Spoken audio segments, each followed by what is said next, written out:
One American infected with the Ebola virus in West Africa being treated in the U.S. at Emory University down in Atlanta, with another one soon to follow. There's the plane that is leaving to pick up the second patient. She's expected to arrive here in the U.S.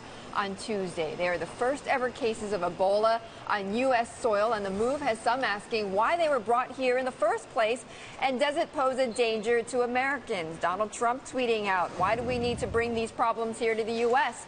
You heard that on Friday. Okay, Washington correspondent Megan Hughes has been looking into this. Megan, let's start with the why. Who makes the call to bring these patients within the U.S. borders?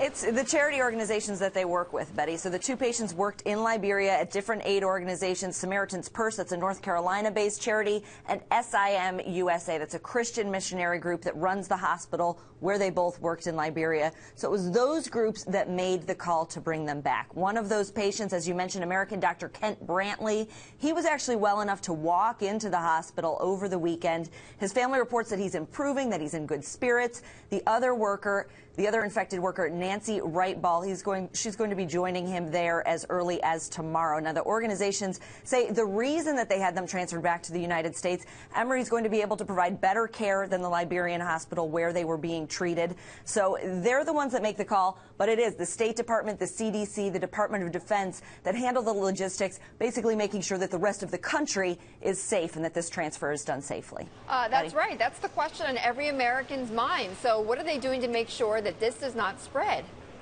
Well, first of all, the message that we're hearing over and over again from health officials, they want people to realize how this disease is transmitted. It isn't one of these airborne viruses, a bird flu, a super contagious disease.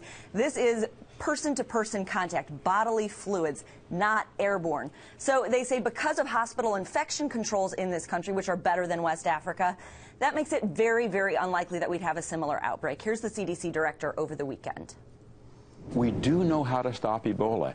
It's old-fashioned, plain and simple public health. Find the patients, make sure they get treated, find their contacts, track them, educate people, do infection control in hospitals. You do those things, but you have to do them really well, and Ebola goes away.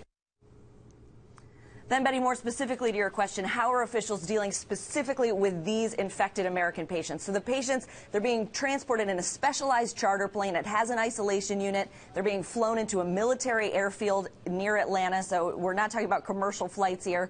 And then once they get to Emory, the hospital has a special isolation unit set up in coordination with the CDC. It's specifically for these kinds of highly infectious diseases. And Megan, in Washington, there are going to be leaders from 50 African countries. They're coming in for a summit with the president. So what about concerns that they're going to be flying on commercial flights and they'll be coming in from some of the countries where there is a danger of bringing the Ebola virus?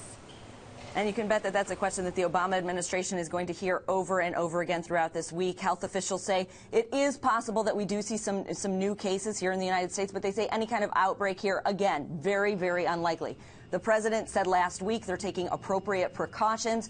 And most importantly, the travelers from the countries where this disease is raging, they're going to be going through extra health screenings on the ground in Africa before they even get on any U.S.-bound flights.